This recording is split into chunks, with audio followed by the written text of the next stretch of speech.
సమగ్ర శిక్షలో 2012 నుంచి కాంట్రాక్ట్ పద్ధతిలో పనిచేస్తున్న పిటిఐలను రెగ్యులరైజ్ చేయాలని విశాఖ పౌర గ్రంథాలయంలో ప్రాంతీయ సదస్సు నిర్వహించారు. ప్రభుత్వ పాఠశాలలు రాష్ట్ర వ్యాప్తంగా 5,800 మంది ఉమ్మడి విశాఖలో 460 మందికి పైగా ఈ విధుల్లో ఉన్నారన్నారు.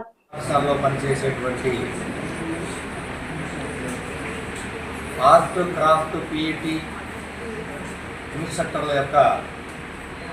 యూనిటీ వెల్ఫేర్ అసోసియేషన్ ఉమ్మడి విశాఖపట్నం జిల్లా ప్రాంతీయ సదస్సుని ఈరోజు విశాఖపట్నంలో జరపడం జరుగుతుంది. ఈ సమావేశానికి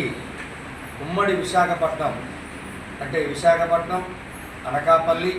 అదేవిధంగా అల్లూరు సీతారామరాజు 3 జిల్లాల నుంచి ఉన్నటువంటి ఈ యొక్క ఇన్స్ట్రక్టర్స్ అందరూ కూడా ఈ ప్రాంతీయ సదస్సుకు హాజరవడం జరిగింది. ప్రధానంగా ఈ యొక్క ప్రాంతీయ సదస్సు ఏర్పాటుకు ప్రధాన ఉద్దేశం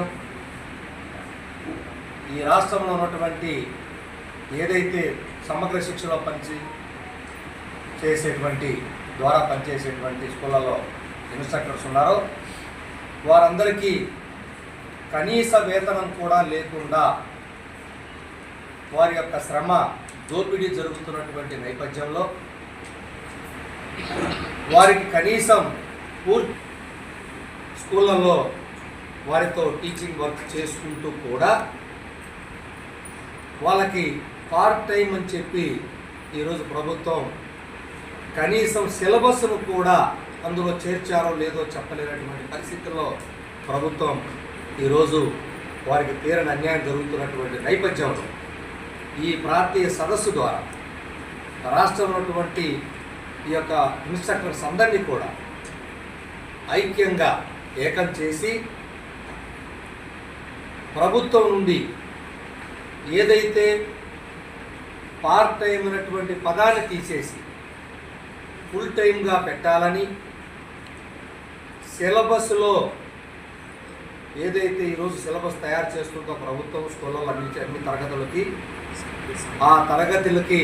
సిలబస్ చేర్చాలని, అదేవిధంగా వొకేషనల్ టీచర్స్గా నామకరణం మార్చాలని, అలాగే అందరూ ప్రభుత్వ ఉద్యోగులతో సమానంగా 62 సంవత్సరాలకి వయోపరిమితిని పెంచాలని, అదేవిధంగా గ్రాట్యుటీ అంటే ఒక అంగన్వాడీ ఆశా వర్కర్లకు కూడా గ్రాట్యుటీ ఇచ్చేటువంటి ఈ పరిస్థితుల్లో కనీసం మరి 24 గంటలు సేవ స్కూళ్ళల్లో మరి విద్యార్థుల భవిష్యత్తు తయారు చేసేటువంటి వాళ్ళ కళను వెలికి తీసేటువంటి ఒక టీచర్ వృత్తిలో ఉన్నటువంటి వాళ్ళకి గ్రాట్యుటీ ఇవ్వాలని, అదేవిధంగా వాళ్ళకి మినిమం టైం స్కేల్ వర్తింప చేస్తూ ఎంప్లాయీస్ హెల్త్ కార్డు కూడా తదితర అనేక డిమాండ్లని ప్రభుత్వం ముందు ఉంచుతున్నాం. త్వరలో మిగిలినటువంటి ప్రాంతాల్లో కూడా ఈ యొక్క ఆర్ట్ క్రాఫ్ట్ పిఈటి ఇన్స్ట్రక్టర్స్ యొక్క ప్రాంతీయ సదస్సులు ఏర్పాటు చేసి ప్రభుత్వం నుండి తప్పకుండా మా యొక్క సంబంధించినటువంటి మా ఇన్స్ట్రక్టర్ల యొక్క డిమాండ్స్ సాధించే వరకు మేము ఇదే విధంగా ప్రాంతీయ సదస్సులు నిర్వహిస్తామని చెప్పి ప్రభుత్వానికి తెలియజేస్తాం.